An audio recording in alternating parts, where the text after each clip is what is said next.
All right, let's dive into something pretty fascinating: the unique psychology of people who grew up in the 1990s.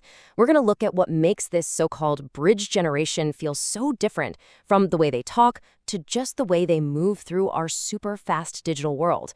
Let's get right into it. So, have you ever felt this? You're in a conversation with someone from this era, and there's just a different texture to it, a different rhythm. It's really hard to put your finger on. It's not about being introverted or extroverted, it's something deeper, something about their whole presence. And here's what that feeling is: it's a calibrated presence. They aren't rushing to fill every single gap in the conversation. There's this steadiness, this feeling that they are completely with you without needing to perform it for likes or validation.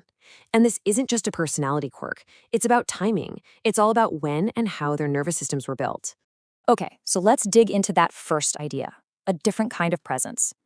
This feeling we're trying to describe, it all stems from a nervous system that was shaped in a very particular and totally unrepeatable moment in time. This quote just nails it. Think about that for a second. Before the age of social media and its constant feedback loop, their sense of self was built from the inside out. Their nervous systems learned how to self-regulate, how to find a baseline of calm from within, long before they were ever asked to project an identity outward for an audience. And that brings us right to the core concept of this whole thing, the analog to digital bridge. This is where the unique experience of the 90s generation was really forged. So what exactly is the bridge generation? Well, they aren't purely analog and they aren't true digital natives. They're in this fascinating, kind of weird in-between space. Their foundational childhood memories are analog, but their adulthood, where they really came into their own, was digital. They literally had to connect two completely different worlds inside their own lifetime. And wow, when you put them side by side, the contrast is just staggering. They actually remember a world where communication was intentional. You had to call a landline, you had to make a plan to see someone. Privacy wasn't something you managed, it was just the default setting. Then, it felt like almost overnight, they had to adapt to a world where speed is everything. Being available 24/7 is the norm, and being seen became a form of currency. So this brings us to our next part, the lessons of slowness. What did that analog childhood actually teach their minds and their nervous systems before that huge digital wave crashed over everything? I mean, just think about it for a second. A childhood without a record button. Experiences were fleeting. An embarrassing moment just faded.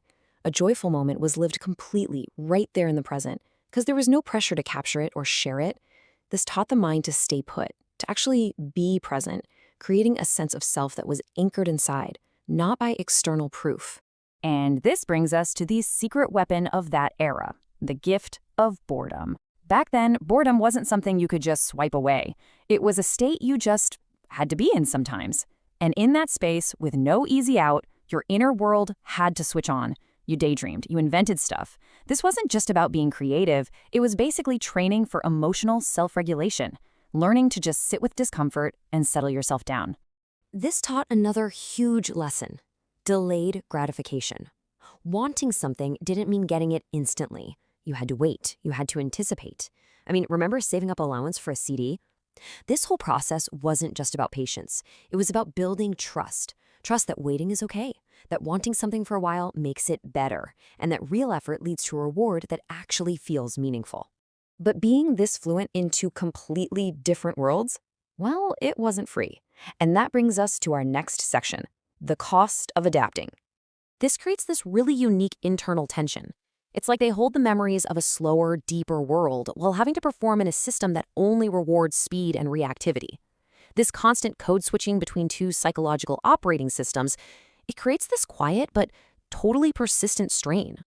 And you can really see the two sides of the coin here. On the outside, you might see someone who's calm, super adaptable, maybe even what you'd call low maintenance. But the hidden cost of that strength is often a tendency to carry all that weight internally. There's a deep fatigue from constantly recalibrating, and because they're so self-sufficient, they're literally unpracticed at asking for help. And this often leads to this strange feeling of being older than their age suggests. It's not cynicism, not at all. It's the emotional gravity that comes from having a front row seat to watch a fundamental lay of life, a world of slower connections and default privacy, just vanish in real time. They carry the memory of a world that doesn't really exist anymore. Okay, so let's bring all this together in our final section, a rhythm from another time. What does this all mean for how we see this generation today? The most important thing to get here is this. This is not some nostalgic argument for a better time. It's simply about timing and exposure. The crucial difference is that this generation learned emotional regulation before the age of constant digital stimulation. They aren't slow or behind. They're simply operating with a different, more internally sourced rhythm. It really is a different way of saying things. That quiet pause in a conversation, it isn't distance, it's balance. That unhurried pace isn't slowness, it's a deep-seated steadiness that was learned when the world wasn't trying to knock you off center every single second. And that leaves us with one final thought. In a world that is completely optimized for speed, for efficiency, for constant response, what is the real value of this disappearing trait? What power might there be in carrying a rhythm from another time?